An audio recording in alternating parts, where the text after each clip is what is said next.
This is a great dish. We're going to do a beautiful mushroom cannelloni with a gorgeous, oozy, cheesy sauce. If you've got someone in your house that completely disagrees with any kind of meat-free day, this recipe is probably quite a good one to get them on, because if this is made right, they probably wouldn't even notice the difference, right? Because this has the depths of flavour that you'd get from a lovely cannelloni. The residual moisture in these greens will just steam and wilt. This will take like 30-40 seconds. That can then go in the bottom of our tray. Just a little kiss of salt. Right, that's the beginning of the story. Let's get on to business. So in this pan, I want to cook down leeks, which I love, and onions. Olive oil will go straight in with the onions. And then as I prep each vegetable, just add it to the story. So a little bit of pepper, and I've got some garlic. Just finely slice it up. Right, let's get on to leeks.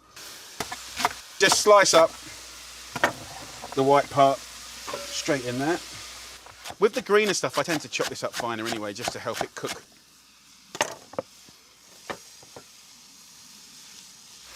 And then we're going to add the mushrooms. Right, big boy, we're making cannelloni. Give it a little seasoning with salt and pepper. If you want to make this extraordinary, just 15 minutes of stirring and frying will be amazing. Yes. Go and find your mad brother. Okay. Stuffing's done. So chop that up, and then it just feels so homemade, and you get more texture. If you lay it out flat, let that cool down. Let me make a really simple white sauce. In the same pan that we made the mushrooms, go in with 3 tablespoons of olive oil, 3 tablespoons also of plain flour. You don't have to make it with butter. Classically, yes, but in real life, no. Olive oil's fine. Looks a bit like breadcrumbs, but this is a thickening agent. In there, we're gonna add some milk. I'm just gonna add it slowly, slowly. That's quite a rushed version. That's what I always do at home. You know, I've got a family here to feed. There's stuff going on. So look, as the white sauce does its magic, let's fill these cannellonis. So literally all I do is stab around like that and then turn it around, do the other half. It's as simple as that. And that is your beautiful mushroom stuffed cannelloni. Okay, so look, there we go. A tray full of beautiful cannelloni. Off the heat now, because I'm very happy with that consistency. And put a nice big handful of grated cheese in there. I'm using cheddar, a nice big handful goes in. So let's get that over the top here. Look how oozy it is, yeah. And you can see the chunks of leftover mushroom in there. Last but not least, just a few little slices, kind of in and around. And then just a little drizzle of oil. So this will go in the oven at 180 degrees Celsius for about 40 to 45 minutes until golden, blipping and delicious. I can hear it sizzling. So it's at about 40 minutes. The wood oven's just a little bit hotter. Look at that, come on. This kind of cooking is all about family. Look at the crispy bits. Yes.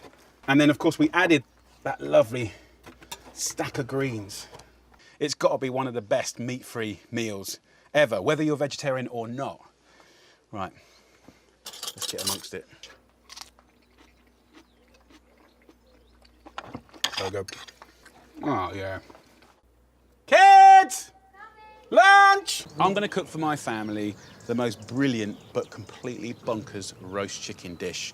We're going to marinate it with a kimchi marinade. We're going to glaze it with a kimchi glaze. And then I'm going to use this kimchi also to dress like a whole load of vegetables to make the most beautiful rainbow slaw ever. So let's do it. Chicken, you can go aside for 1 minute. First up, the kimchi. I'm going to put it into a liquidizer, 300 grams, and I'm going to add some water. 100 mils goes in like that. I'm going to take some ginger. A nice big fat thumb-sized piece of ginger goes in here with the water, and I'm just going to give it a little bit of a hit of olive oil and a swig of vinegar, red or white wine vinegar, and we're going to whiz that up. Full of flavour. So I'm going to use this in 3 ways. So 1/3 in this roasting tray as a marinade, right? And then over here, I'm going to create a glaze. Just take 2 or 3 tablespoons of really nice honey. 1, 2. The honey turns this into a shiny, sticky, tacky glaze. And then this last third, that will become the most incredible dressing for a beautiful rainbow slaw. So let's do it. Chicken into the marinade.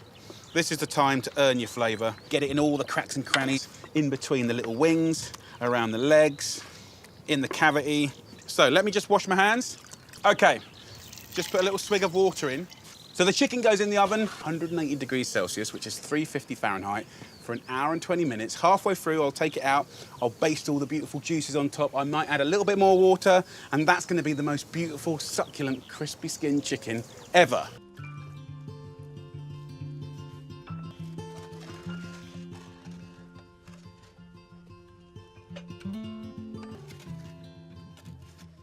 So the chicken's had about 1 hour of roasting. I've given it a nice little baste. I want to show you the next part of the story.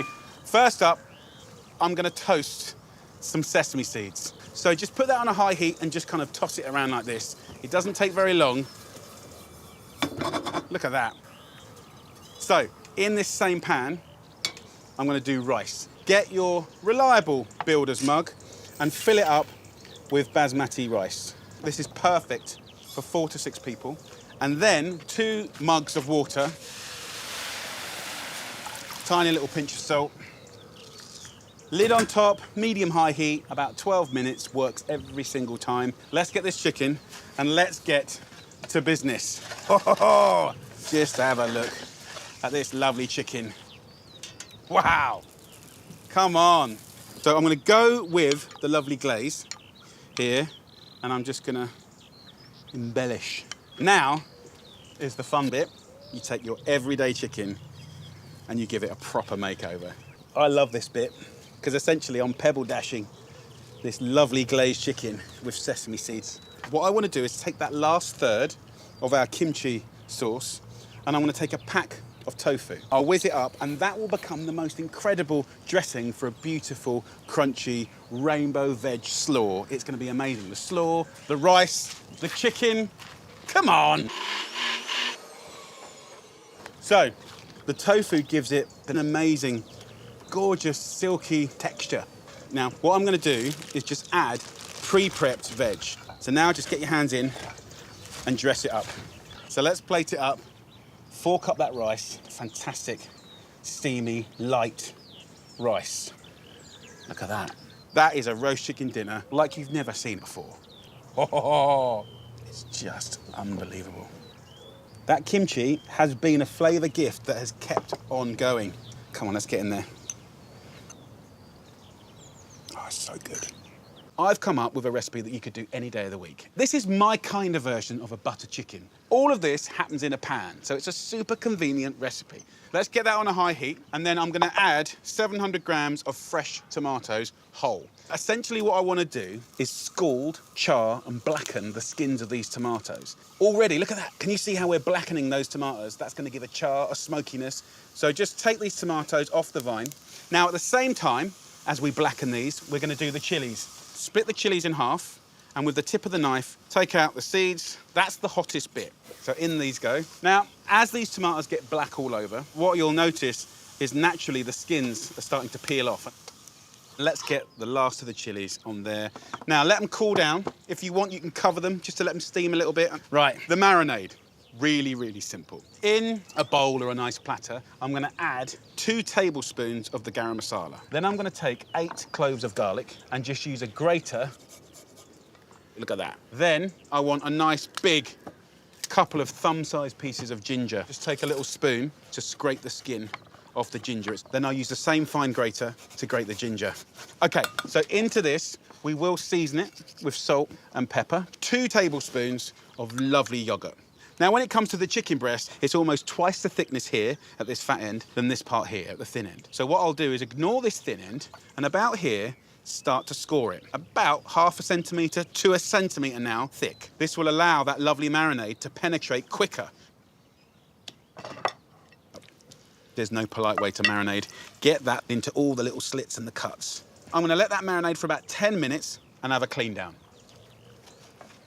Right, let's get cooking the chicken. I'm gonna get this nice and hot. I'll add a little bit of oil to a pan, and then let's put the chicken straight into that hot oil. And I wanna get it dark and golden. So while that's frying away, let's peel these tomatoes. Just take the skins off and the little stalk. The chilies I'll keep to one side. Hey! Buds, do you want to turn the chicken for me, darling?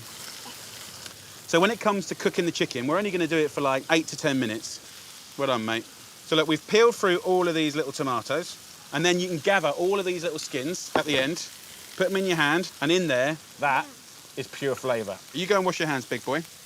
Oh, chicken's looking amazing.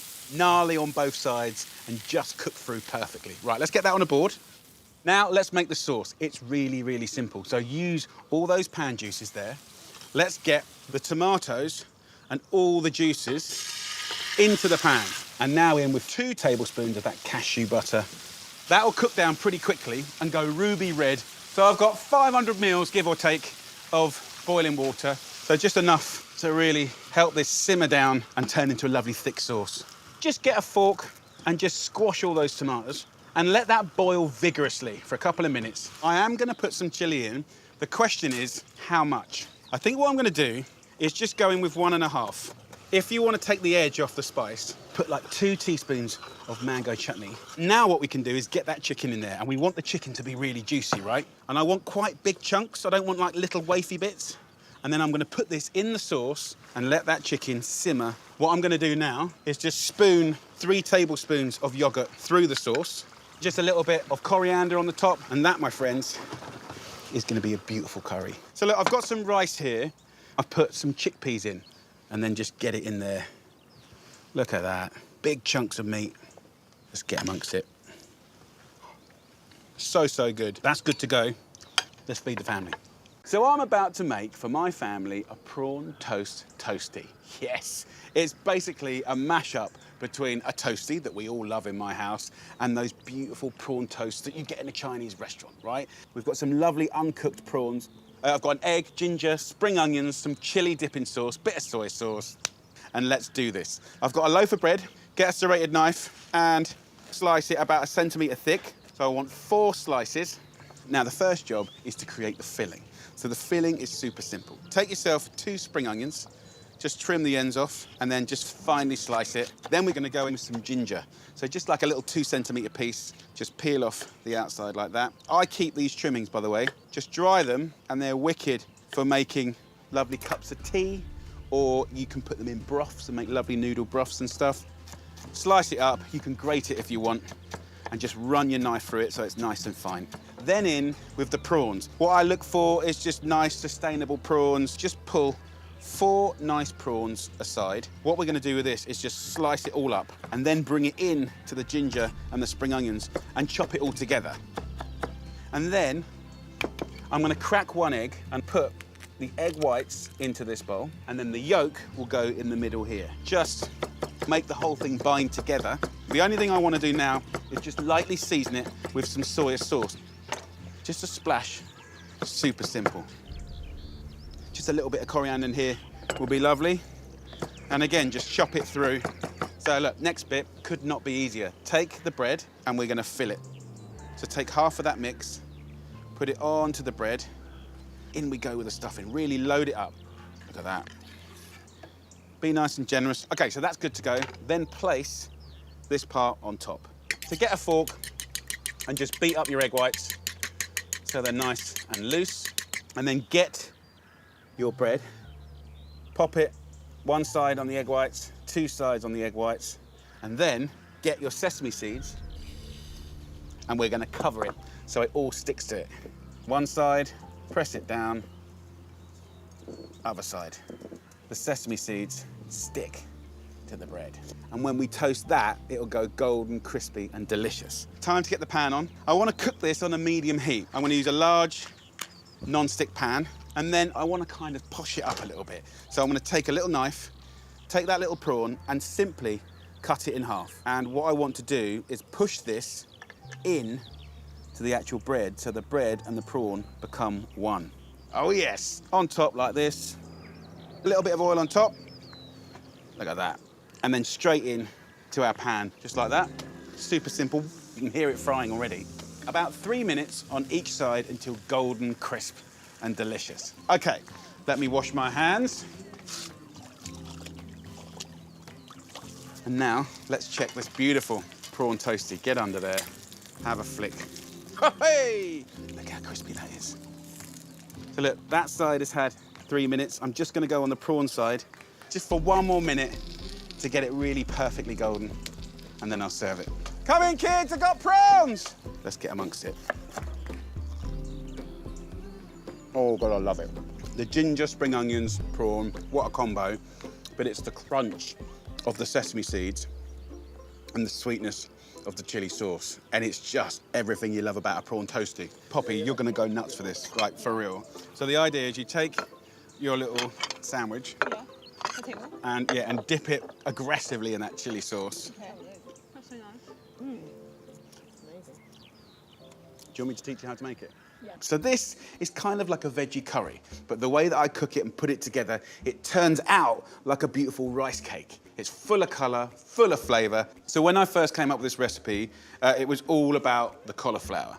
And it's really nice to single out one vegetable and hero it. But you know what, at the same time, I really want to celebrate lots of different ways to express this dish. So we can do courgettes, we can use some frozen peas. Here, I've got a 28 centimetre non-stick pan on a medium-high heat. We're gonna go in with 2 onions, white or red.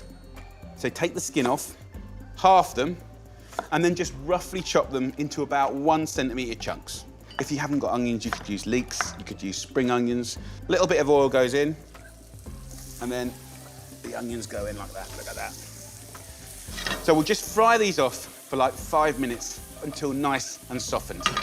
So let's get to the veg. Courgettes, for instance, we're just gonna half that, then cut that half in half, and then again, little 1 centimetre chunks. Then we've got the cauliflower. Trim off the lovely cauliflower flowers, about 1.5 centimetres from the flower itself. But then the stalk here, often, this will go in the bin. Like, we don't want to do that at all. We don't want to waste it. Also, it's really delicious and super nutritious. Slice it up. So look, these onions are getting nice and soft. Now, in with the tikka paste. This stuff's amazing. We've got layer upon layer of different spices. The smell already is incredible. Then I go in with my veg. Just stir it around, jiggle it, and as we get heat through to those veggies, it will start to shrink down. The flavours will really start to come out. So look, after a couple of minutes, let's go in with our frozen peas, just a handful.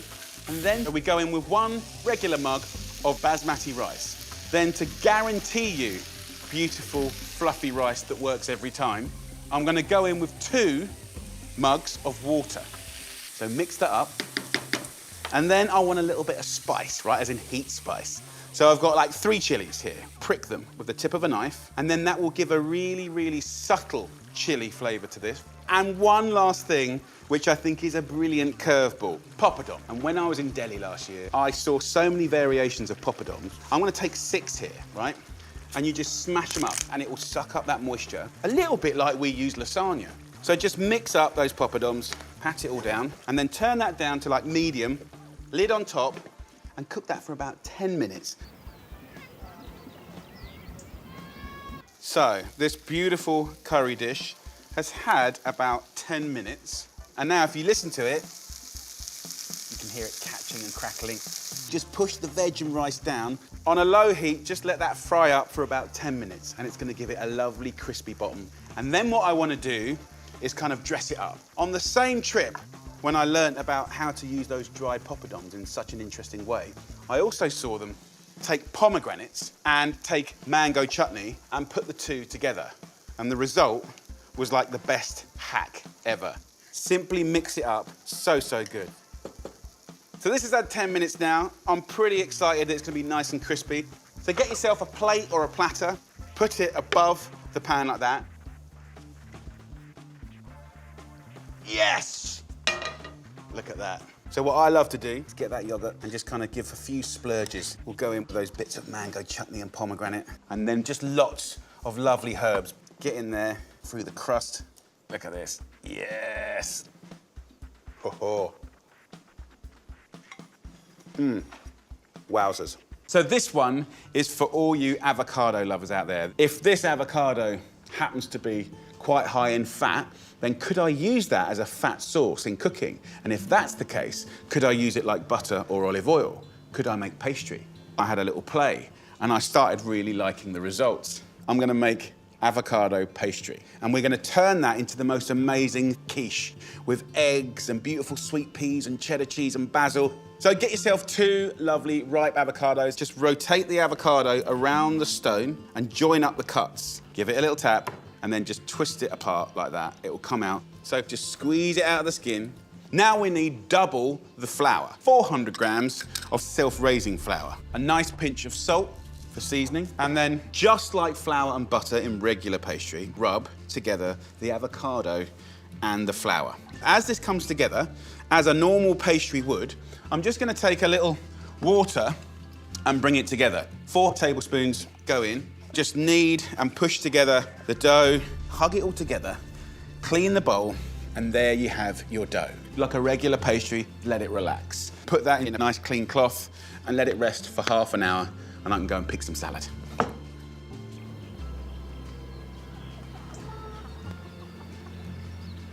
This lovely pastry has been resting.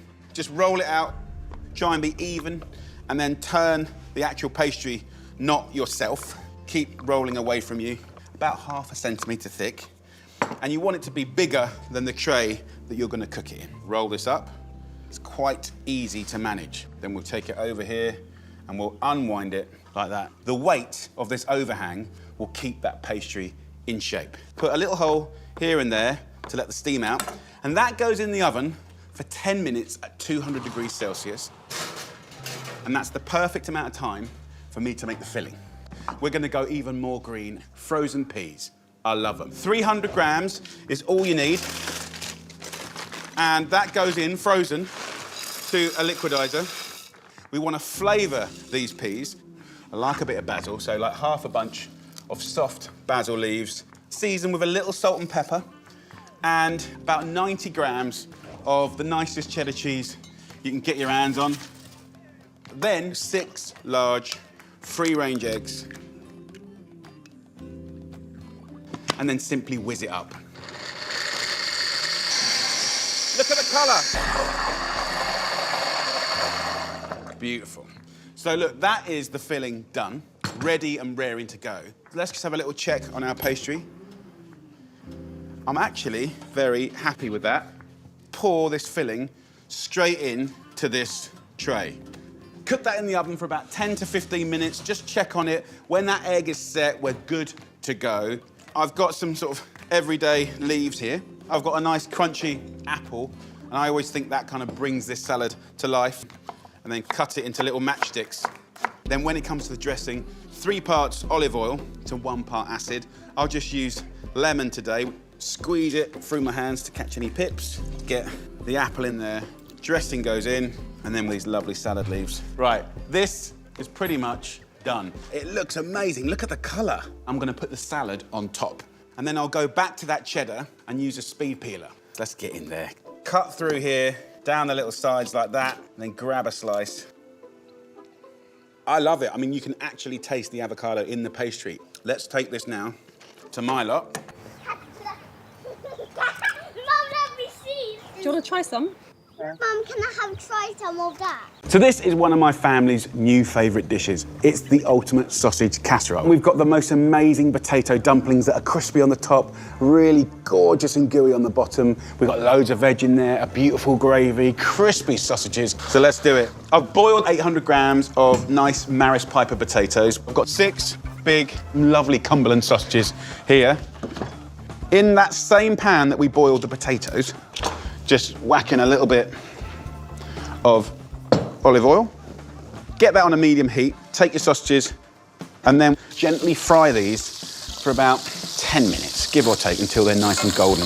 The next thing we're gonna do is gravy. I'm gonna be using carrots here. Split that down the middle and then into quarters. Just cut it into like 1 or 2 centimetre chunks. Now on the leek here, I'm going to just split them down the middle like that. Just roughly chop them. So look, we've got some nice colour on these sausages now.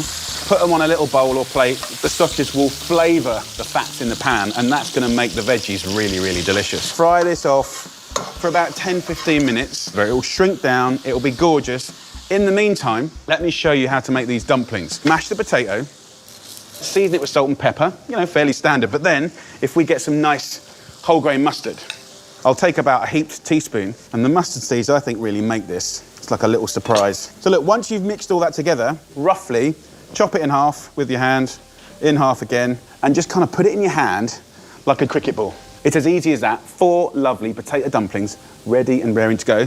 So we're now caramelising. You can see it on the leeks and the carrots. So we'll go in with 1 heaped teaspoon of whole grain mustard. Then we're going to go in, wait for it, with a good old friend of mine, brown sauce. About 3 tablespoons. It smells incredible already. Then tins of mixed beans. Get that in there, juice and all.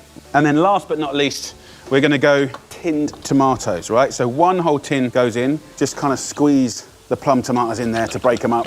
And then what you want to do is fill this up with water. That'll give you that little bit of extra moisture. We're going to bring that to the boil and simmer that for like 10, 15 minutes until it looks scrumptious, right? Now, with our beautiful everyday Cumberland sausage, score little half-centimetre slices. So by scoring it like this, it looks cool.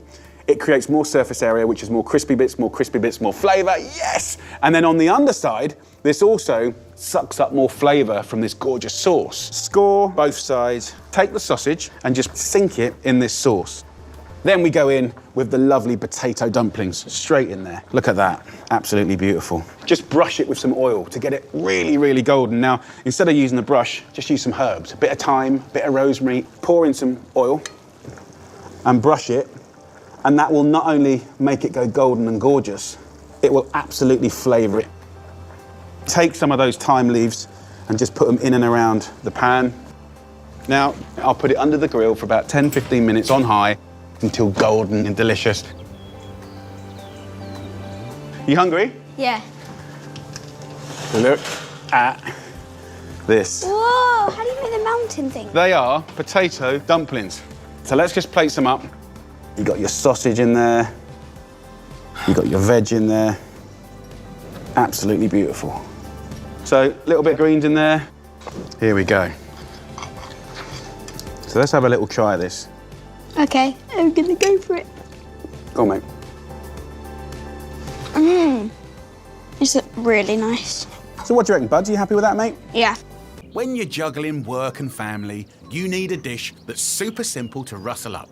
I want to make a curry, a really beautiful, fragrant curry, but I want to do it in such a way that it's surprising and exciting. And do you know what? It's just a handful of ingredients, right? I've got ginger garlic chili. There's always an onion or that family in the house, and then yogurt, rice, standard stuff. In the freezer, I always have sustainable prawns. These I've just put in a bowl of water for 5 minutes, defrosted them. They're fantastic. So I'm going to do an amazing rice cake, right? It's going to blow your mind. So 1 builder's mug of basmati rice into a pan, and then 2 of the same mug of water, right up to the top.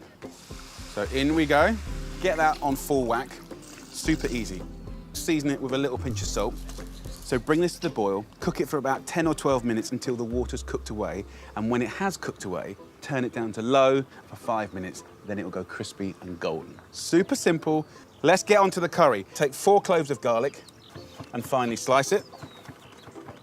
And we're on to the curry pan. Put some olive oil in there and then go in with these wonderful, fragrant ingredients bit by bit. So garlic in, so about 1.5 chilies. Always check how hot they are, because they can catch you out every now and again. Nice thumb-sized piece of ginger. Just get a little spoon and scrape the skin off. And then just finely slice the ginger, just nice little chunks like that. So that goes into the pan. Look at the colours. Give that a little toss. And then spring onions. Just cut 1 bunch into like 2-centimetre chunks. Sprinkle that in. Right, then we're going to go in with a good friend, right? Mango chutney. You want a couple of nice tablespoons going in there. So, if you look at the rice, the water's now gone. You've got the little holes here, and now we turn it down low. 5 minutes, don't rush it, and you'll go from standard rice to rice cake. So I'm just going to steal half of this into here, and then about 150 mils of water, and this will make the most incredible sauce. So, let me go and whiz this up. Now, this is the time when we can go in with our prawns. I left just 1 or 2 prawns whole with their heads on. The rest, I just peeled the shell. A nice couple of handfuls in there. Look at that.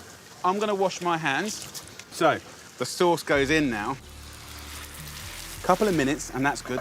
So just take your rice and then just flip it like that. Can you see how crispy that is on the top? Right, the sauce. Turn the heat off here now, and then about 150 grams of yogurt like that. Just give it a little shake and just pour. Gorgeous. Easy prawn curry with a lovely rice cake.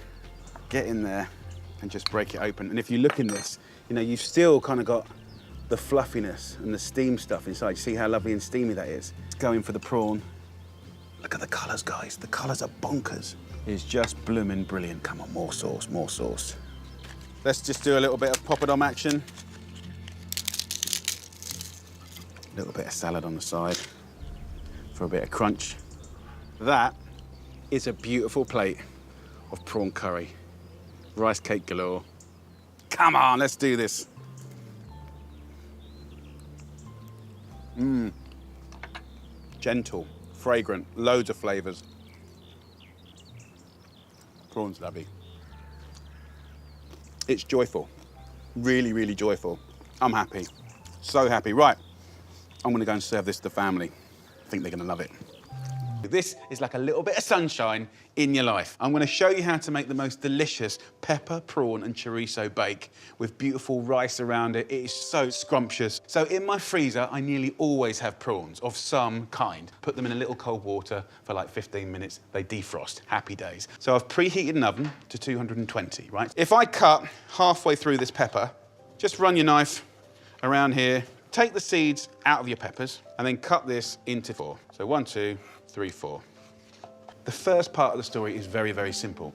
Open the oven and go straight onto the bars, right? We just want to give it a really good roasting really quickly. So, a little bit of olive oil in a pan, and let's start the story with chorizo. About 50 grams, and in this chorizo is the key to a lot of the flavour. So it's not just sausage, it's got garlic, it's got herbs, it's got beautiful, you know, pimento in there, sweet cayenne, and get that into your olive oil. So I've got 4 cloves of garlic, which I want to finely slice, and I'm going to get that into the chorizo to let the sausage and garlic fry away. I want to get about half a bunch of parsley, finely slice those stalks, and they're going to go in with the chorizo and the garlic. So as this gets gorgeous and crispy, I'm going to get myself a bowl, and I'm going to remove this chorizo and garlic now.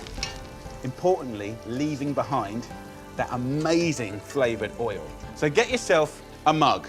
We're going to put in basmati rice.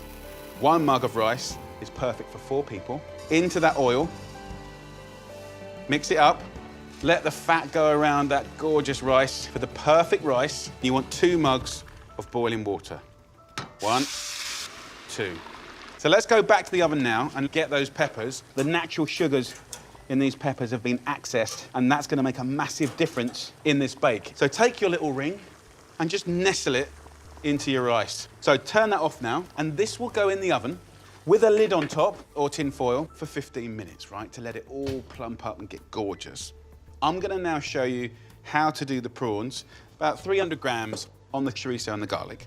My family love prawns. And then finely grate the zest of half a lemon, and then I'll put the juice of half a lemon into this, right?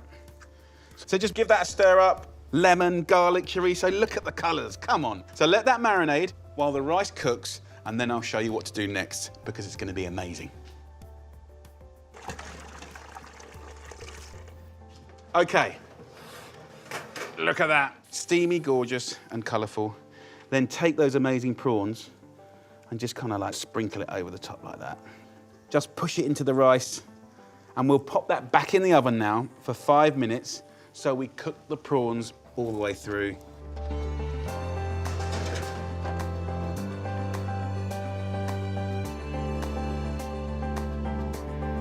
Five minutes is up, and here we have it, my friends.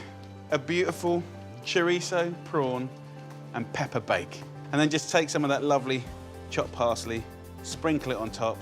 Let's go for it, come on. Get yourself a nice chunk of the pepper. So good. Nice little wodge of fresh yogurt. That with a nice little lemon, bit of parsley on top. Throw in a little bit of salad on the side. Right, let's have a little try. Hallelujah. The smell will draw in my teenagers and they will devour all of this in no time at all. They love prawns, garlic, chorizo, rice. Come on. Rocky Road. Naughty, very, very nice.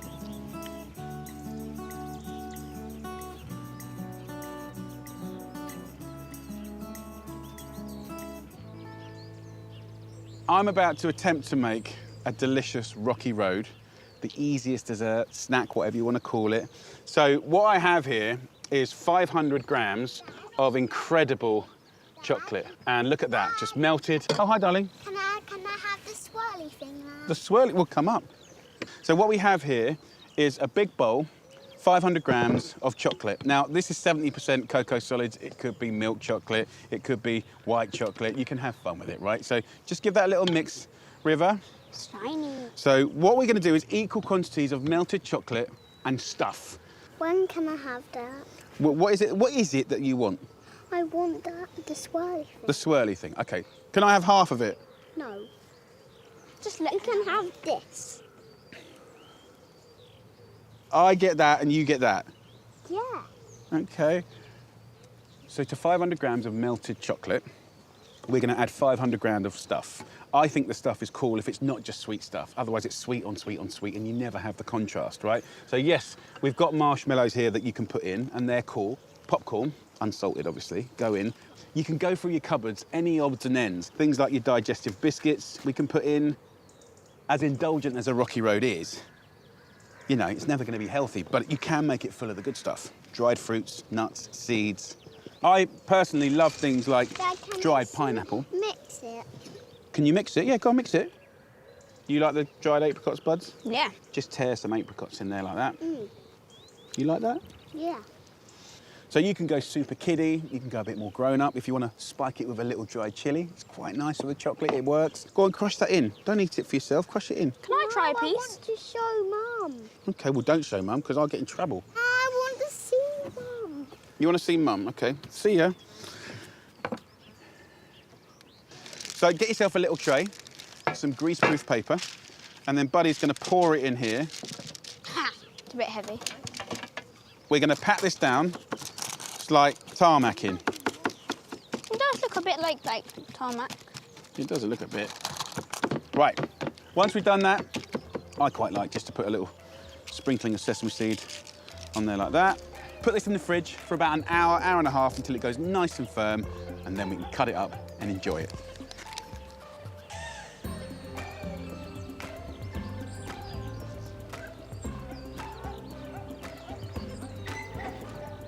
So, here we have our lovely Rocky Road.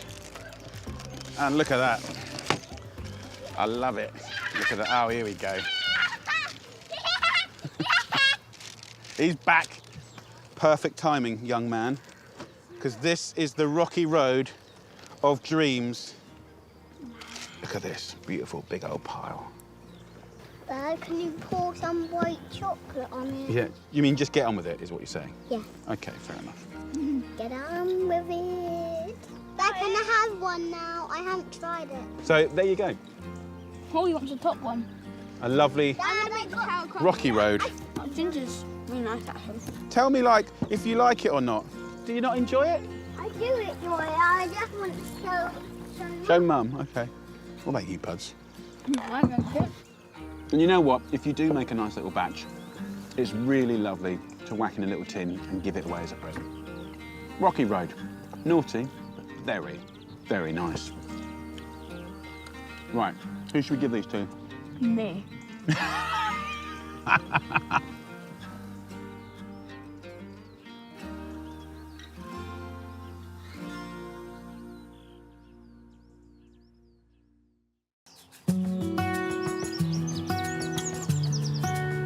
When feeding your loved ones, a super simple tray bake is your best friend. So I'm pairing up some potatoes, carrots and garlicky green veg with some beautiful salmon fillets in a way you've never seen before. So what I want to do is take your average everyday salmon and make it truly spectacular.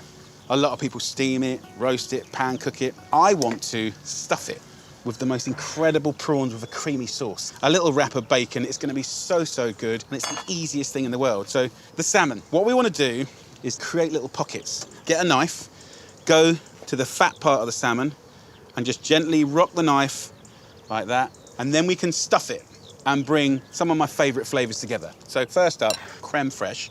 I've got 2 or 3 nice tablespoons in there, and we can really make this incredible by a little salt, a little pepper, and some Parmesan cheese. No flour, no milk, no kind of whisking. Nice little wodge of Parmesan goes in. Mix that up. If you've got things like lemon around, you can scent that with just the tiniest little scrape of zest. And then prawns, these are like standard frozen prawns that I've defrosted. You could use fresh, of course. And my kids just love them. Massive brownie points for prawns, always. So mix that up. Done. It's fast, to the point, and delicious. And I think you need that when you've got a family to feed and other things to do. So look, take your little bit of prawn here and fill it. Try and keep all the nice creamy goodness inside the fish. You can stuff that with anything you've got to hand. You could stuff it with spinach, crab meat. Now, I know Poppy will like this. I think Buddy should be okay. River probably will kick up about the white sauce, but that's tough. We're trying to teach him. I'm gonna just give it a little seasoning with salt and pepper. Now, as I was kind of coming up with this, I was thinking what could make it even better? Well, an answer to that is always smoky bacon. So a little thin rasher of, pancetta smoked bacon is nice. And I want to kind of twist and wave it around as I do it. So it's kind of holding that creme fraiche sauce. That, to me, looks stunning.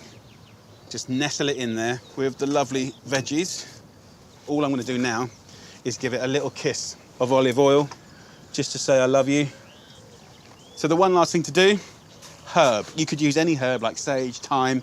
I'm going to go for rosemary, and the thing to do is put a little olive oil on the herbs and just have a proper little rub up. And that starts to bring out their natural oils. So rest the rosemary over the fish, and this is just all going to cook together really beautifully. So there you go. In the oven at 220 degrees Celsius for about 12 to 15 minutes. I want it to be sort of beautifully cooked, but a little bit blushing, and I want the bacon crispy. So let's do this. Okay, with the potatoes, what I quite like doing, because they're boiled, right, shake it flat, put it on a low heat, and let that kind of keep warm, but slowly kind of get a little bit caramelised on one side. It's beautiful.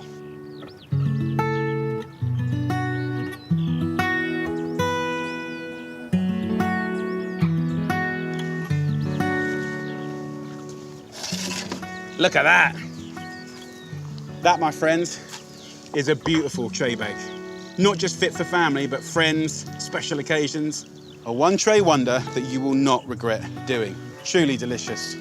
And then these new potatoes and carrots, see how I've let them just catch on one side? Look how lovely that is. Can you see how the greens have kind of gone crispy? You hear that? Oh, delicious. So come on, let's have a little cheeky taste before my mob, they're coming. Lemon juice, always a joy. Let's get in there. Can you see how lovely and flaky that is? Oh, yes. And it's sort of blushing still. A little bit of bacon. The cream sauce. It's only like a little tablespoon in there. It makes all the difference. By stuffing the salmon, the prawns are protected, the cream sauce kind of pools in that little pocket. That bacon renders its beautiful fat, so the flavour of smokiness is there. And then the greens, with that kind of crispiness and softness and the garlic, delicious. Come on, guys! What are you waiting for? Buds, thank you, my boy. Thanks, Pops. Yeah, there's bacon, there's prawns. Right, do you like potatoes, River? Point to me which one you want. Which one do you want? That one. Are you sure? Yeah. Okay, give me your plate, and you got some broccoli as well. Are there any prawns? Yeah, there's prawns right inside. Here, Pep, that's your one. Have you tried how good these carrots are? Buddy, pick those.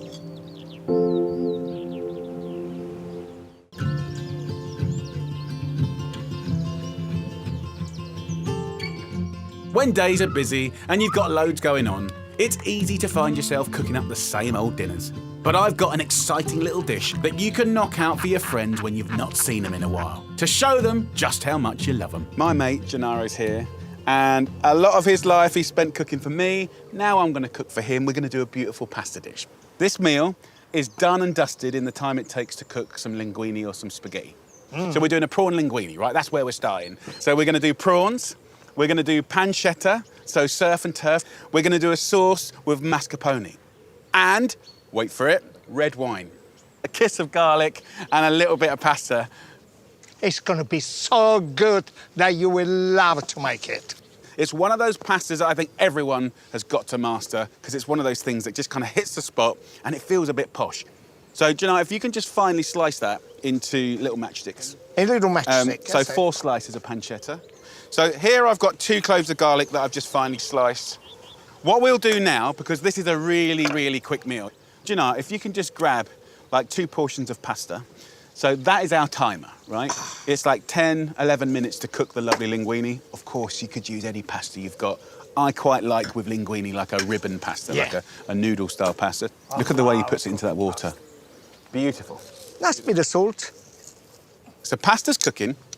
Yeah. I'll turn the pan on now, put that pancetta in the pan. I'll just kiss it with a little olive oil. There we go. You don't need very much. 4 thin slices, they're plenty. So look, you can see the heat coming up in the pan, the fat's starting to render from that beautiful smoked pancetta. It already smells amazing. This is a perfect time to prep the prawns. Now, prawns we love. Everyone's buying prawns most of the time, frozen, fresh, cooked, uncooked, shell on. So I just want to show you a little preparation. About 160 grams. You don't need loads of prawns for this. So what I do, first of all, is just get the head, twist it. Most of the sweet, delicious flavour is in the head. So you can put that in there with the pancetta, right? That's where the flavour's at. Then, with this part, what I'll do is just peel off that shell. Very, very simple. And they have beautiful prawns in Italy, don't they, Gennaro? It is the food.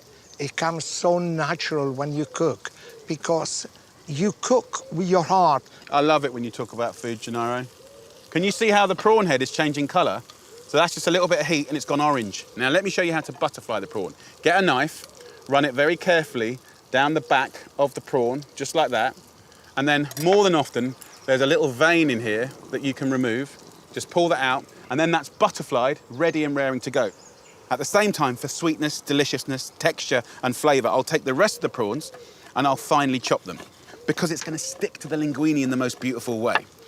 One thing is for sure, and Gennaro taught me this, is you do not want to overcook prawns. They're really, really sensitive. They cook so quickly. So this is where it gets exciting. Gennaro, give those prawn heads a little squeeze. Look at the juice come out of those prawn heads. Just have a look at that.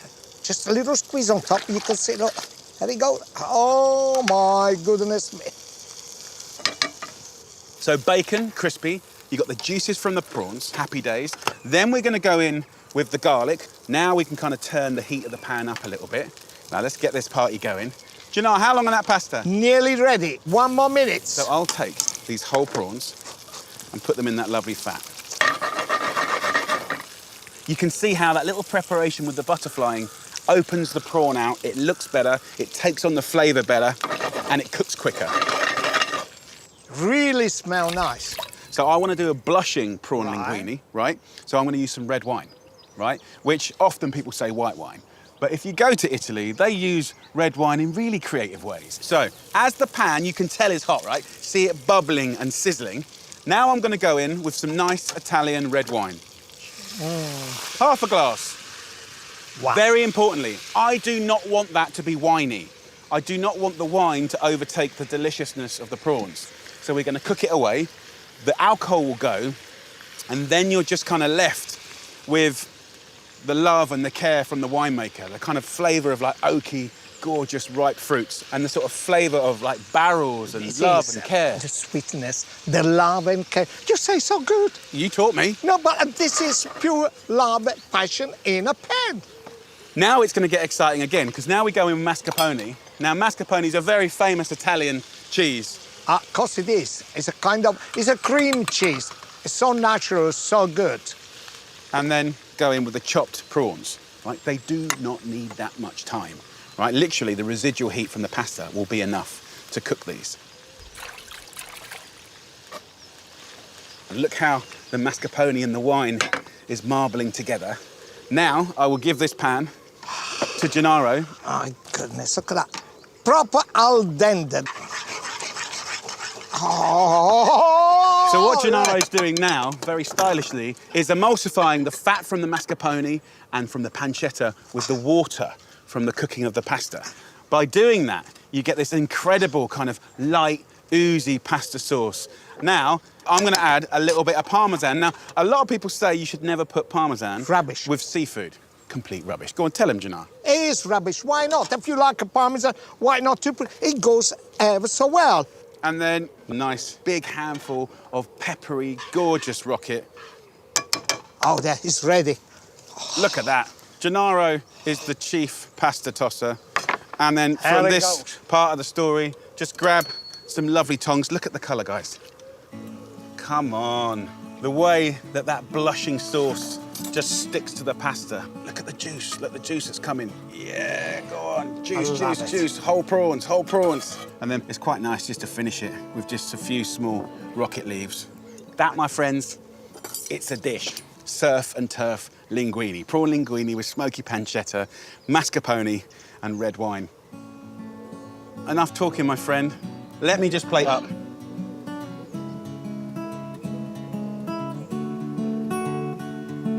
Gennaro, that's for you. Love you. What I really love about this is the use of the red wine. Buon appetito. Silky. Oh, my God. Wow. You know what? A lot of people would have thrown those prawn heads in the bin.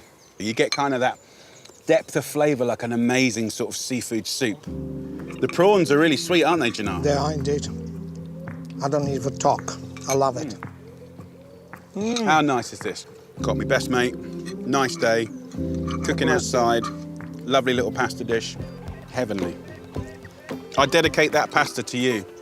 No, bless them.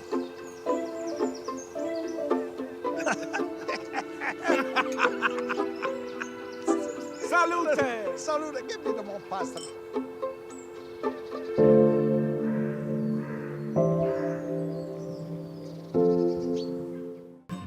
We all love show-stopping meals, but guess what? You don't have to wait for that special occasion to cook something that's truly impressive. I'm going to turn these 4 gorgeous salmon fillets into an amazing salmon en croute. Now, en croute generally involves pastry around something that's been loved and looked after. It's a great family epic meal. It's exciting, but normally I would say it involves at least a couple of hours. It's something more for dinner parties. It's more of a weekend dish.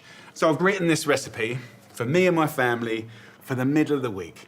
And this dish is humble. It's only like 7, 8 ingredients, and it's easy to put together. 45 minutes, start to finish, and I think you're gonna love it. First of all, we've got to do the stuffing. So we're going with spinach, onions, garlic. We're gonna flavour it up. Frozen spinach is brilliant. I always have it in my freezer. It's been cooked already, it's been squeezed already. All we have to do is bring this back to life. So about 500 grams of spinach is what we need, but we want to flavour it. So best friends with spinach, probably most likely, is garlic. So I've got some garlic, which actually, I grew this, which is nice. I'll just finely slice about 4 cloves, get that into the oil, and give it a nice little mix around. Like that, beautiful. To go with that, 1 onion. A little pinch of salt, a little pinch of pepper, and let's start sweating that off, getting it nice and softened up. We want to bring out the sweetness in those onions. I've got a little bit of rosemary here, which is just winking at me, so I'll just nick a little bit of this. Just a few little bits. This is an optional extra. Any herb, I can't think of one herb I wouldn't want with the salmon and the spinach, so this is beautiful. A little bit of lemon zest really adds a nice bit of fragrance. So for me, the idea of an en croute is kind of like a present. You're wrapping something So, of course, what's inside needs to be glorious. So I really want to intensify flavour here. So I'll now take the frozen spinach and we'll go straight in. And of course that needs to thaw, but we're going to fry and thaw. So let's just take this like that. So what I do now is just have this at a medium heat and put a little lid on top. 10 minutes, it's going to fry and steam. The spinach will defrost and then start getting flavoured with all that gorgeousness.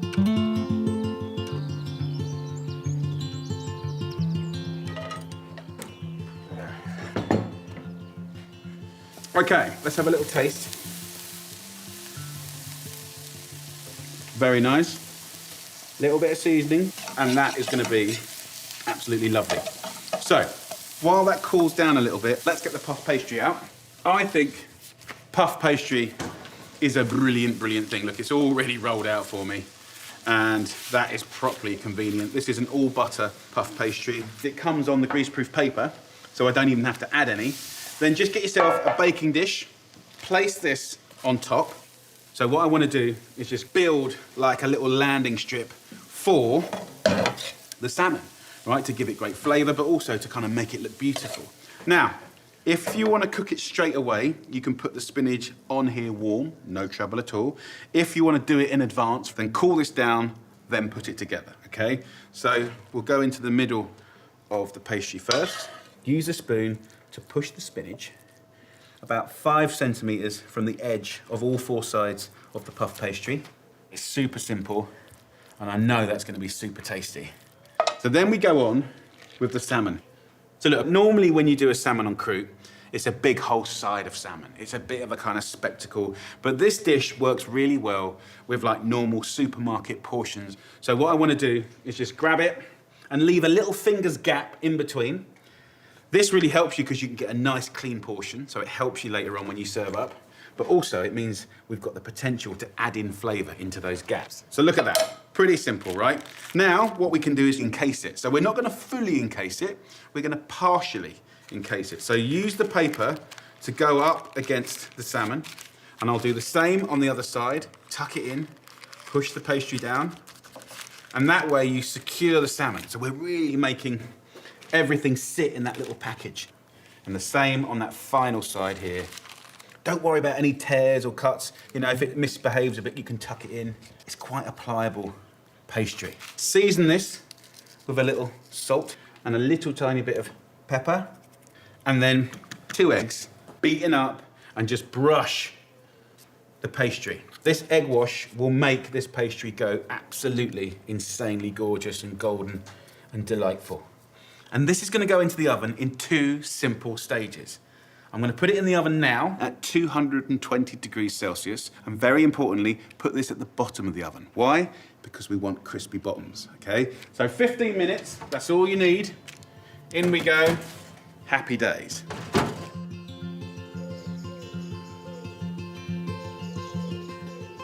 Right, let me show you a really cool little hack. Most of the eggs are still in this bowl, right? And when I came up with this recipe, I'm thinking, my teenagers, what do they like?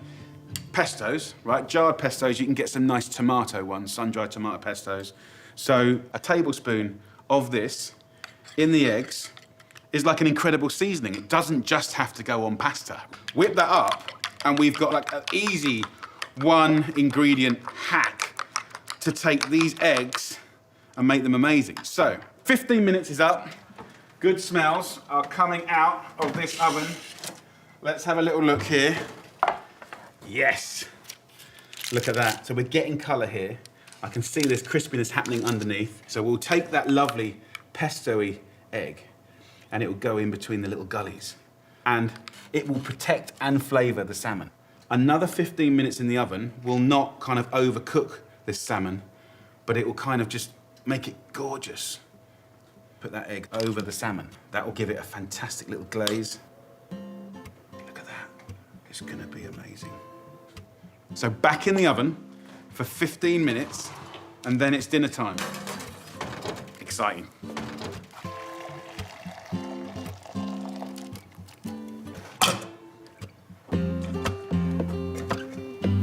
Time's up.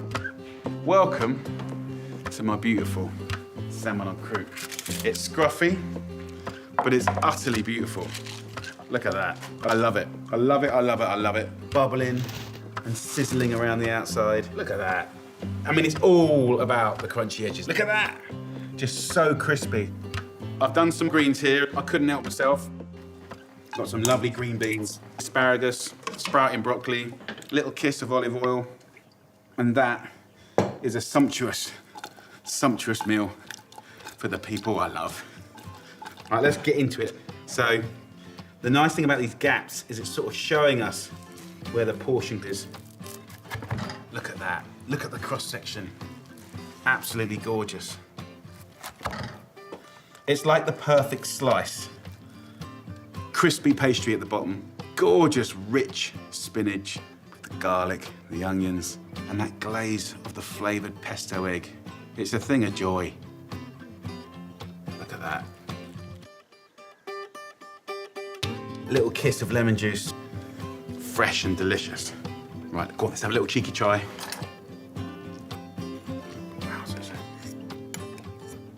Ah, pastry, salmon, spinach. It's so good.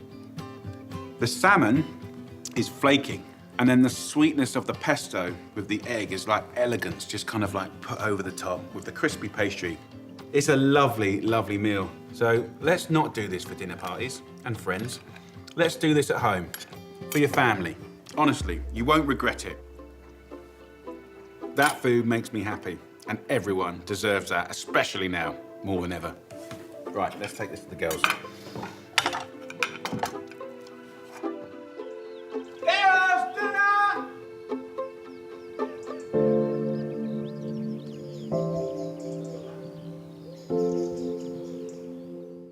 I love cooking steak. I think we always get excited about it. Everyone in the family loves it. And as much as I love steak and chips, and we always will, like, what more is there? What other vibes rock with that incredible piece of meat? I'm kind of going to North Africa, sort of Moorish flavors. This is a great little dish that I'm doing for me and Jules. A nice little sharing steak with couscous, beautiful tomatoes, artichokes, and I've got some flavors in there that are just gonna pop. So this is steak, but with a little bit of a difference. Now, we're gonna start with the couscous. Me and my mob love this. I've seen lots of people get worried about it being sticky or overcooking it and it goes quite stodgy. Look, the simplest thing in the world is go in with the couscous, right? That's just like a little cup for two of us. A nice bunch of mint for this dish. Grab the stalks, twist it off, and that will infuse straight into the couscous. I've got some boiling water, and all I have to do is just cover the couscous. That is it. And then I put a lid on top, leave that for 12 to 15 minutes, and just let that plump up. It could not be simpler. Right, the steak. Look at this. Absolutely beautiful. A nice sirloin steak. It's about an inch thick. Often when you go to the supermarket, they'll pre-portion steaks for you. If you want to get that really gorgeous and brown on the outside and blushing or medium on the inside, it's really hard. Go for one really thick steak for two people. It will taste much better. It will be more tender because of the way that you cook it. I'm going to season this quite generously with black pepper, so to create almost like a bark. Nice sea salt on top like that. Press it in. And then move this around. This will not only season it and flavour it, but also kind of protect it a little bit as well. Because we're going to go straight onto the hot part of the barbie. That'll start sizzling and be beautiful. So let's flip the board. You could do this in a pan. I would start on the fat side for about 3 minutes. Let that fat go brown, golden and render, and then just put it over, let it fry, put it over, let it fry. So whether you do it inside or outside, it's all good. Look at that. Oh, the dancing fat is beautiful. It's going to be heavenly, but there's more. Get a pan on. I quite like using pans on a barbecue. It means you can do extra little jobs. You can fry things off, you can dress things, you can even steam or boil if you want to. So there's more flavours that I'm taking from Morocco. Nice almonds. Just a little handful. By toasting them, you're going to get more nuttiness. Okay, couscous going, steak on. To go with it, lovely sweet cherry tomatoes. So take your tomatoes and just half them. Keep an eye on that steak. I want to cook that medium rare. Jules likes it medium, so I'll go for that. But nice and blushing, nice and juicy. When the nuts here are nice and toasted, get that steak off. Look at that. Sizzling away. The resting juices will come out. At the same time, just a little bit of honey. And the honey will mix with the juices and create a gorgeous sauce. And then those lovely almonds that we've toasted, sprinkle over the top. So let that rest away nicely, and then go in with the veggies. I want to use a maybe more unusual vegetable, artichokes, and this will be beautiful with the couscous and the tomatoes. And some people get freaked out by how to prep them and peel them and take the heart out. Look, if you get them in a jar, they're done for you. They're amazing. You can have them like that, raw, or we can cook them. Take some of the oil that comes with these lovely artichokes, put half a jar of the artichokes in the pan, and we'll start building up the most amazing flavour for the veggies. If you've never had artichokes before, they're absolutely delicious. There's one ingredient here that will completely transform this: preserved lemons. Now, you can get these in supermarkets, and they're an odd little ingredient, but these are small lemons that have the most incredible fragrance, and they're so delicious. If I cut it in half, can you see they're quite seedy? But don't judge these little fellas by their small size and their seediness, because the flavour is amazing. It's like an ultra lemon. Get rid of these seeds, finely slice, and then sprinkle that in with the artichokes. Now you can see the artichokes getting really nicely crisp, which is gorgeous. Look at that. Then the tomatoes. Sweet, fragrant. One final flourish with the veggies. If we go back to the beginning of the story where we used the mint stalks in the couscous, pick off all the mint leaves. That mint flavour is delicious. We love it with roast lamb. Maybe more unusual with the steak. But honey, mint, fragrant, funk with the lemon, really popping flavours and really popping colour as well. It's really fast and really beautiful. So, in with the mint, and that will just wilt down. Then let's have a look at our couscous. Got the mint stalks here. That can go. Lovely compost. Let's fork it up. And that's light and fresh. Look at that. Really, really nice. So, we are all ready to rock and roll. Let me just put it here for 1 second. Couscous, veg done, steak is rested nicely. Now, on this steak, there's this little bit of fat here and sinew, which is always tough and never a pleasure. Cut that off, and as soon as I've done that, then slice it up. Nice, blushing. That's how Jules likes it, medium. What's quite nice about when you do a medium steak is you can get the nice blushing bit on the inside for you, and then I can give the missus the well done bit on the outside, so she's happy. We've got all of these incredible juices here as well, look at that. And if I just pour that over the steak, that's pretty special. Really nice, sweet resting juices and the nuts. Let's plate it up now. Couscous, for us at home, is a really good staple. Jules is always using it for the kids at least once a week. Look at that. The colours of the tomatoes and the artichokes are amazing. And I'm going to put half of it on, like that, as a little bed for our steak, and lay that over the top. So we've got steak, we've got the nuts, we've got the veg on the bottom. You know, the juices will all go into each other. And look, the great thing about the couscous is it's soaking up all of those juices and flavours. And then the veggies. Look at that, full of colour, excitement, amazing flavours. I'm really looking forward to tucking into that. Let's have a little try. Come on. I don't want to ruin it. Let's get this little bit here. Get some couscous, some tomato, a little bit of the old mint there. The sweetness of the honey, the lemon's there. Of course, the steak is just gorgeous and tender. That just feels like a really vivacious, exciting, delicious meal. So come on, let's serve it up. Jules, dinner.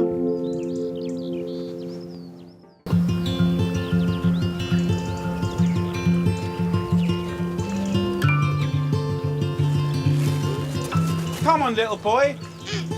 This way. Follow me. We're going to do some cooking. Let's go.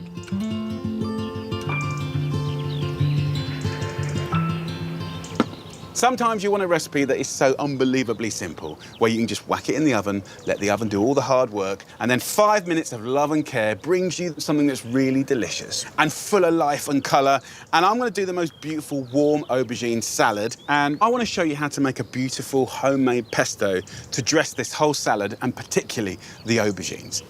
Honestly, this is the easiest thing to cook. You just got to understand it. It's one of my favourite vegetables. So what I'm trying to achieve here is a texture that is kind of meaty and moorish and really silky and elegant, and something that can take on flavour. And the great news is I can do that with the easiest method ever.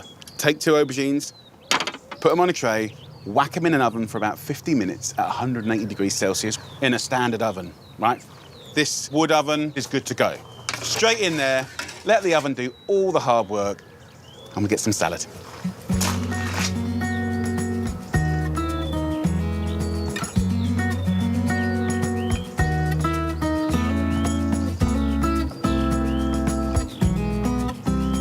So look, I've got some round lettuce, some oak leaf. You know, I've grown these, but the little bags you get from the supermarket, the mixed bags, can be very good these days.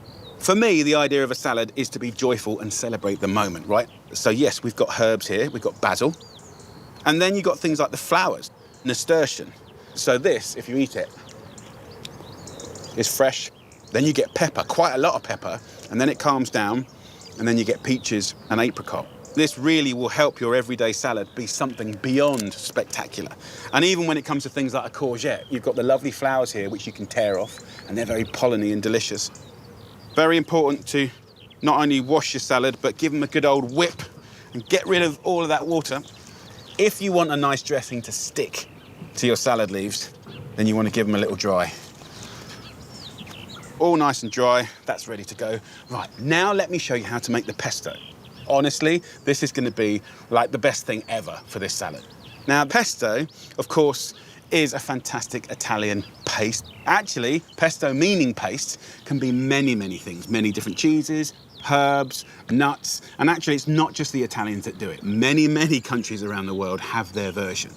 So I want to take inspiration from Greece. So lemon, I'm going to take feta, I'm going to take beautiful almonds, honey for sure, olives, you know, very Mediterranean. We're going to take herbs, it could be parsley. I'm going to go for a little bit of mint. All we have to do is bring it together. And the best old-fashioned way to do it is in a pestle and mortar. You could use a food processor, for sure. So get your mint stalk, loosely grab it, pull it off. You could easily use different herbs, basil, you could use parsley with great effect. I'm going mint today. I'm just feeling it with the feta cheese. This is going to be quite a rustic, rough pesto, not super smooth. So I'll take a little handful of almonds. I'm going for unpeeled. You could use pine nuts, you could use pistachios if you want. I'm going to take a lemon, and if you've washed it, you can get a fine grater and just put that zest in there like that. Good. Into here, I'm going to add a tablespoon of beautiful honey. So the sweetness will riff off of the acidity from the lemon. Squeeze the lemon juice out, and I'm kind of putting my hands inside here and just bringing out all of that pulp. I want that in there. And then I can use just a little bit of feta, kind of almost like a seasoning instead of a cheese. And then olive oil. Olive oil will just help you translate all of those flavours into the most beautiful pesto. Last ingredient to go is some olives. I want to add about 8 olives, green and black. And if you want delicious olives, buy the ones with the stones still in them. And you literally just squeeze it and just simply take that seed out. And that way, you'll have the most juicy, fragrant, lovely olive going. So we'll go from the pestle here to a spoon. Oh, wow. That tastes amazing. Wow. Woo! Sweet, sour, salty, full of fragrance. Wowee, that is really good. A little bit more feta just sprinkled on top. And that, my friends, is a good job done. So that is the paste. This will dress the salad leaves and, most importantly, embellish the amazing aubergine. So let's have a look at the aubergine. Now, you know, for an aubergine recipe, we haven't really done much with it, right? All we've done is whack it in the oven. So I'll just cut this in half. Now, if you look inside here, you know, some people say it's like caviar, right? Look at the little seeds. Look how soft and silky this is. So this is what we're going to dress up. Now, if you wanted to remove the skin, you could. I quite like it. It's got a charredness to it that I absolutely adore. Hello, mate. I got my bike. You got your bike, okay. I'm stuck. Let's do a wheelie. Woo! Dad. Right, off you go. Julesy, come and see what I'm doing. So I'm actually making this for lunch. I can't wait. Yeah. I love aubergine. Where are you going to eat today? Outside? Yeah. All right, babe. See you later. Later. So look, I know I probably got a bit overexcited, but if you're just using a bag of salad and you're whacking that in the oven for an hour, right, that pesto is the only thing you do, right? That is like 3.5, 4 minutes work. So this is the quickest, most delicious, exciting little lunch, dinner, really, really nice. So let's plate it up. Get your nice bed of salad like that. Then I'm gonna take one of these, see how juicy that is, right? So that's the method of cooking. So simple, yet so good. And that's when you get mega flavour. Flavour that goes on and on and on. Just finish that with a couple of little, you know, mint or basil leaves. Take a tiny little bit of feta and a kiss of olive oil. Look at that. Now, the one thing that I'd like to quickly make to go next to that is the simplest little flatbread, which I think with this is going to be absolutely amazing. Tearing up bread, getting chunks of the aubergine, the pesto, bosh, it's going to be so, so good. Using self-raising flour. So 1, 2, 3, 4 tablespoons of flour, like that, heaped. And then we'll do the same of yogurt, right? And we'll bring this together as a dough. If it's a little bit wet, you can add a little flour. If it's a little dry, you can add a little bit more yogurt. So just move it around with your spoon, and when it gets almost too hard, then you can take that out and use your hand. And you basically just don't want it to be sticky. It's a little 2-minute wonder that's so fun, so easy. You know, sometimes you need something good quick, and that's it, my friends. And all I do now is just take a little bit of flour, rub that into a board, like this, and I'll just roll it out. And I haven't actually got a roller, I'll just use my pestle, but anything you want. Nice and thin, use a wine bottle, you know, or a rolling pin. Now, what you can do is embellish this with other beautiful things. So if we just took a little bit of garlic, for instance, and just sliced that up, nice and thinly, we make our version of a garlic bread, right? So let's take a little bit of black pepper. Happy days. Let's take a herb. I think I'm feeling a little bit of thyme. Just put some thyme flowers on there. We can even do a little bit of rosemary. Roll it out so the herbs and garlic become part of the actual bread, and they will cook into one another. Super beautiful. Look at that. I mean, that is a picture. And that's it. And then I will just get it in there like that. There we go. So straight away, that's puffing up. In a normal oven, it would take maybe 4 minutes until golden. The hotter, the better. So there we go. A lovely little flatbread. Now I kiss it with oil. And that is a thing of beauty. Look at that. So good. Let's have a little try. Right. I'm gonna nick a bit without Jules noticing. So look at this, we've got the aubergine there. We've got the pesto. Let's put it on the flatbread, squash it in.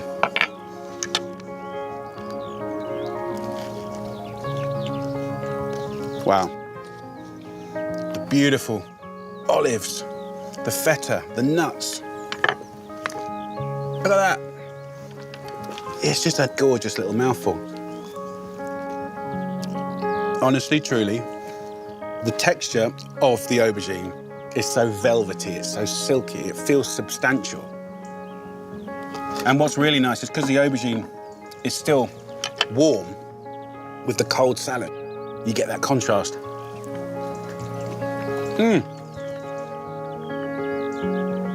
Oh, Jules is here. Right, look at that flatbread. It's good. So, should you go and have this now? Yeah. Just have it picnic style. Properly to share. Can I take the olives with me? Yeah, you take the olives. So there you go. Next time you go past those aubergines in the supermarket, give them a little wink, get them home, get them in the oven for 15 minutes, and make that pesto. Honestly, you won't regret it. Come on, buds. Come on, Jules. Right, let me do you a nice little wodge. You like it, buds? Yeah. So there you go. It's really nice because it's very summery. See in the flatbread, look. If you tear it up, see how that little pocket? Just like a pita. Yeah.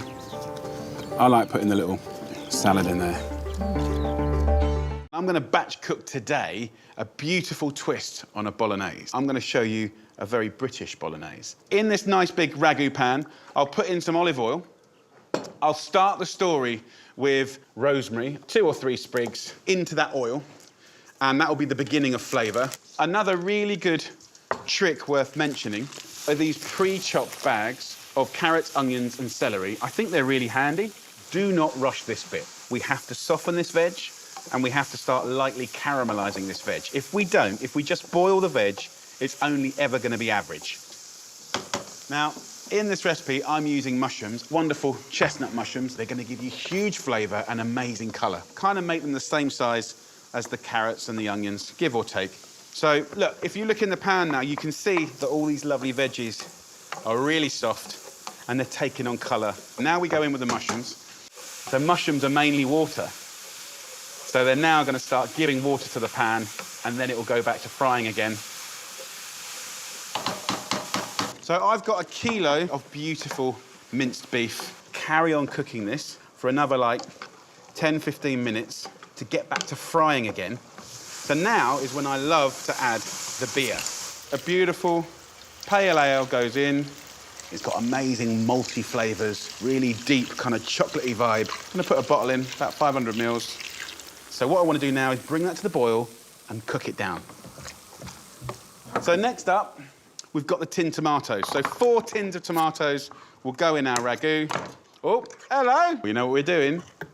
Buddy bolognese and tomatoes. Buddy's food. So now we go in with the tomatoes and we'll let that simmer for like 1 to 2 hours until really tender and delicious. To blush that in. Do you want to use that? Yeah. Yeah, that's a good idea. So get your 4 tins of tomatoes in and then it's nice to fill 2 tins up with water. Bring that to a boil and let that simmer for an hour or 2 until it's succulent, gorgeous and tender. And what I'm going to do then is show you how to make the most amazing pasta.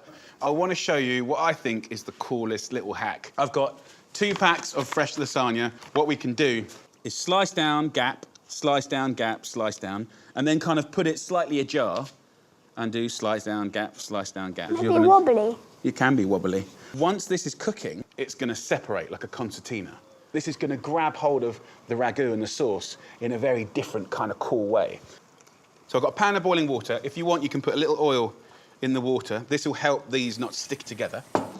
And then we'll literally drop this into the water, and it cooks in like 3 minutes. Can you see how all the little cuts are opening up?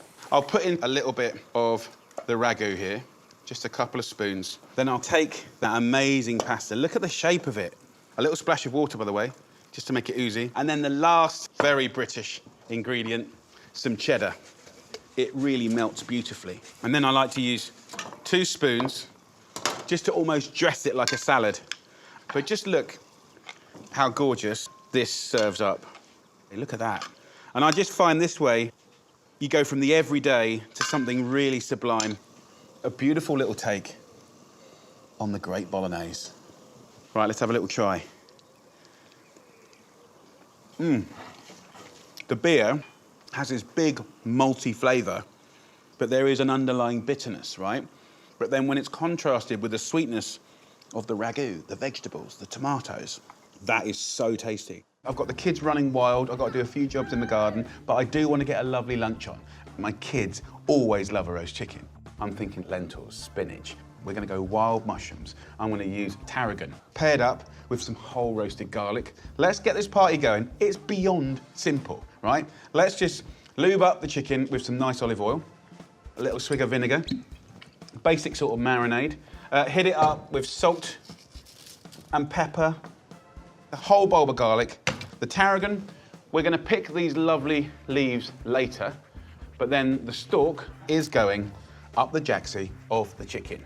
So rub this chicken all over with the seasoning. I've got the oven. It's at 180 degrees Celsius. So there you go, in the oven, that's it. Now I'm free for an hour to do some jobs. The chicken's had an hour, just over, and that is a beautiful and very familiar sight, right? I'm gonna drain all the juices out of this lovely chicken, which is nearly cooked. It's not quite cooked, right? I wanna add beautiful flavour to that. So I'm gonna get some gorgeous smoked streaky bacon. So just lay it over the breast. This will go golden and crisp. The fat will render and continue to baste the chicken. And in here, look at this. All the drippings and our funky little garlic clove here. All that goodness should come out, just like that. That whole bulb of garlic ends up being a flavour hit. We've got 650 grams of beautiful mixed mushrooms. You've got shiitakes, the Asian mushrooms, beautiful portobellas. And then we've got these king oysters here. How fabulous are they? So we'll get those in. We'll hit it up with some seasoning. We're gonna roast them under that chicken for the last 20 minutes. So dress it like a salad. Chicken gravy mushrooms, come on! The mushrooms go at the bottom of the oven. We're gonna take this chicken that's nearly cooked and we're gonna place it directly onto the bars, and that bacon will start to render. It will baste the chicken, protect the breast, and the journey throughout that chicken to get more flavour then rains down on the mushrooms. They're gonna be the best mushrooms you've ever had. Time's up on the chicken. Have a little look. Let's just plate this up now. There we go, absolutely beautiful. All I'm gonna do now is put these incredible mushrooms on a nice platter. And look how lovely they look. Take that chicken as a real centerpiece on those mushrooms like that. And then take the tarragon. And that is what we serve at the dinner table. And then we're gonna use the same tray. We'll go in there with some olive oil, a bag or two of lovely spinach. I'm all in for roast potatoes, always. But to change it up, you can buy beautiful green lentils in tins. You can get them dried. Drain off most of the water. Bring them to the boil like this. We're gonna kiss it with vinegar. Season it to your liking. And then, at this stage, creme fraiche, so delicious. What I like to do is just let the creme fraiche just melt. And don't stir it. We're just gonna take it over to a platter and let it naturally ripple on there. How gorgeous is that? Come on. Okay, time to serve up. So that goes on first. So with the chicken, let's just take a nice little slice of the breast. Look at that.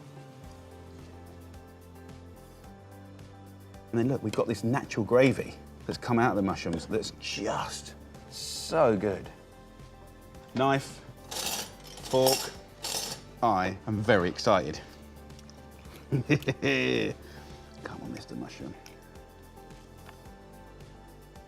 I don't know what to say. It is utterly delicious. I am so happy right now. Speechless. What a joy. So let me show you a new take, a new flavour combination on a beautiful pizza that will definitely put a smile on your face. 150 grams of self-raising flour in a bowl. We'll go in with 80 millilitres of water. Pour that in, I'm gonna guess it, but 80 mils is perfect. A nice pinch of salt. Just use a fork to bring the flour and the water together. And we're gonna make a nice, pliable, elastic dough. And as it gets kind of firm, like a dough, then get rid of the fork, and we're gonna use our hand and just knead it for 2 minutes. It's unbelievably quick. You can see how now I've got quite a nice dough. It's elastic, it's smooth. So let that relax for a few minutes, then make sure your oven is on full whack. About 240 is perfect. So, flavour combo. First up, a beautiful Cumberland sausage. So I want a couple of nice sausages. I only need 2 for this recipe. So what I want to do with it is get it in a pan. I'll put it on a medium-high heat, and I'm going to pinch the end like this, and I'll squeeze out part of that sausage, right, to make essentially a meatball. And you'll get about 4 from each one. Get them heating up. Now let me just wash my hands. Now, I'll put a little bit of olive oil in the pan just to get the party going. And then I just want to get a bit of colour on the sausages. I don't need to fully cook it through. So as those brown up, I'm just going to finely slice the red onion. Just do your best to go as thin as you can. Sprinkle into these lovely fats the red onion. You can do a little handful of pine nuts. Buds, what have you got, bro? Got some sun-dried tomato pesto. Oh, nice. OK, I'll use that. Thank you, mate.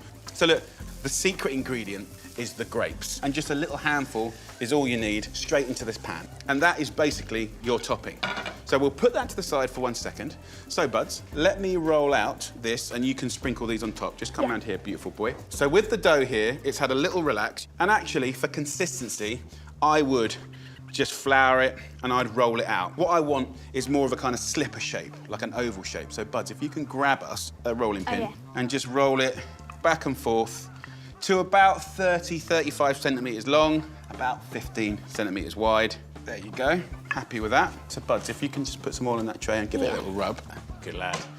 So I'll put Buddy's lovely homemade pesto onto the pizza. Just push this all over the topping like that. Then I've got this topping here, which I'm just going to shake on top like that. I've never really had a pizza with the grapes on them before.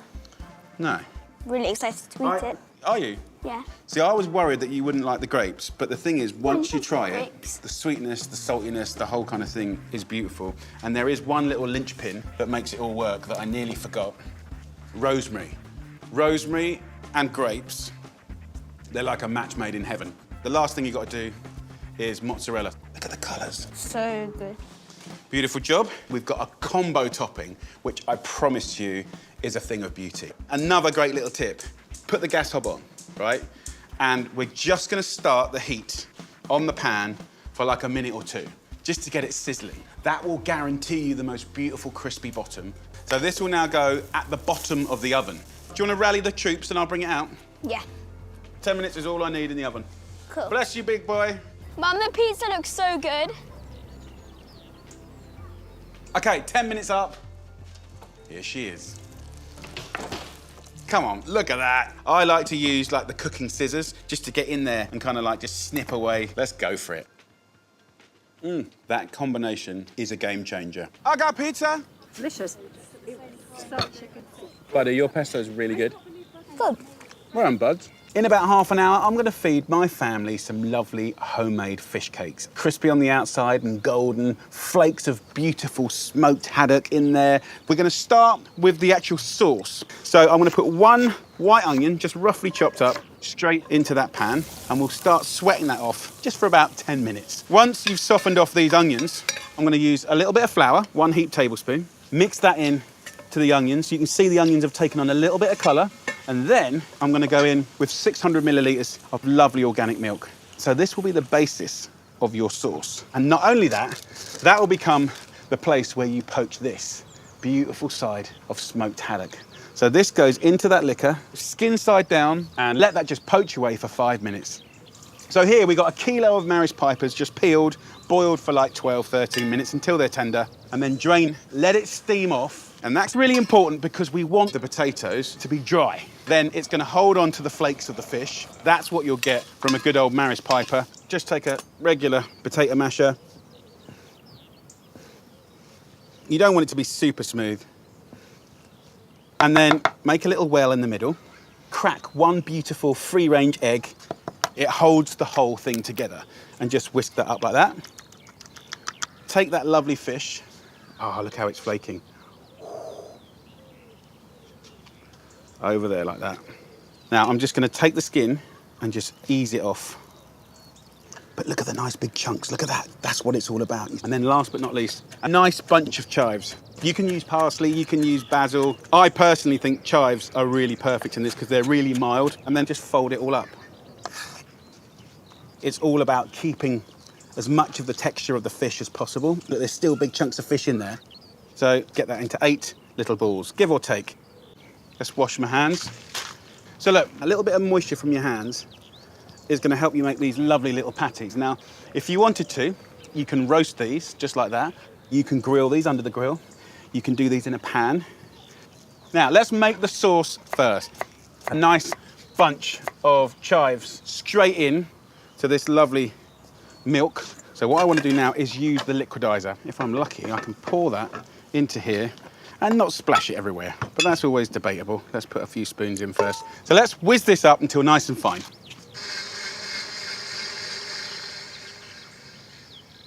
Look at that. That is the most amazing colour. Wow. Get yourself a large non-stick pan. Get that warm.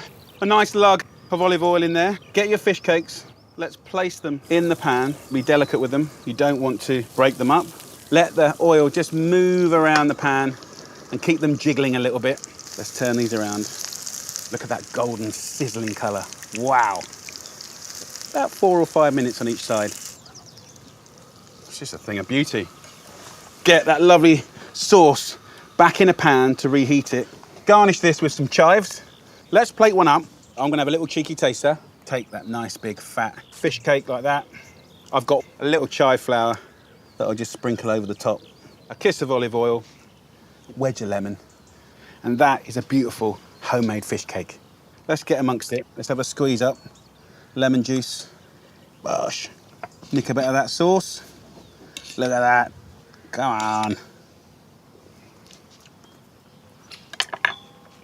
Oh, man. Right, who's the greediest person in the family? Me! Petra, give me your plate, sweet pea. I've given you 2 little ones because you're special. If you love sausage and mash, then this could be a new family favourite in your home. So first job, in a pan, a little bit of olive oil, and on a kind of medium heat, get those lovely sausages in there. And I want these to be golden all the way around. We're going to use leeks, but also curveball apple. Peel these, chunk these up, and then as these sausages are getting nice and brown, we're going to get our apple straight into that, and we want a little bit of colour. Yes. Now, my missus doesn't like onions, so I use leeks a lot. So, put the tip of your knife in and go all the way down the length. Roughly slice it up to be the same size as the apple. So just take the sausages out now, and the leeks all go in. Just give it a little swig of water, just to stop that frying process. A little pinch of salt, and a little pinch of pepper. And now turn that down to like a medium heat. 20 minutes with a lid on. The next job is the mashed potatoes. Over here, I've got 1.2 kilos of Maris Piper potatoes, peeled and boiled and drained. Just 2 tablespoons of flour, salt and pepper. Mash this together. Then we need to divide it into 1/3 for the top and 2/3 for the bottom and the sides. This bit I will put over here with my sausage. And then this 2/3 here, I'll put in that tray. A little kiss of oil and give it a little rub up around the sides. In we go with the potato, and then just use your hands to just pat it out, almost like a type of pastry. And then as you get to the sides, up we go. Super easy, super rustic.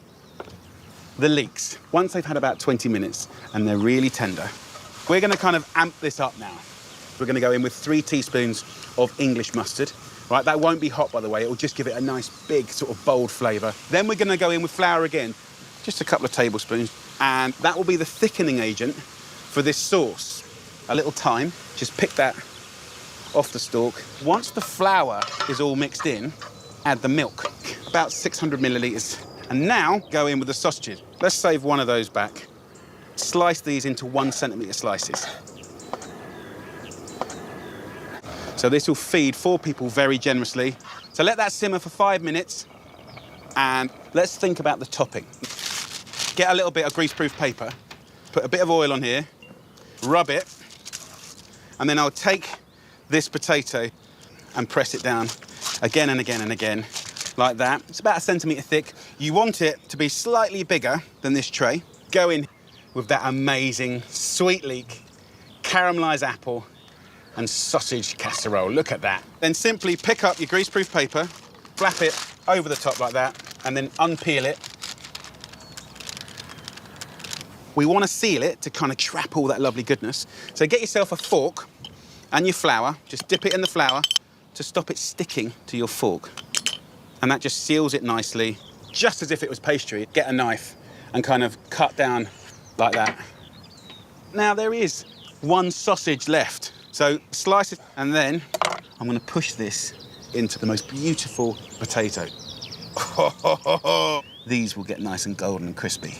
Now that will go in the oven for 40 minutes at 200 degrees Celsius. And then about 5 minutes before the end, I'll put some of that thyme on top just to crispen up, and it will look the business. Oh, yes. Come on. Chunks of sausage, creamy, leaky sauce. I've got some greens and some peas. I love a bit of mustard as well. Let's just get in it.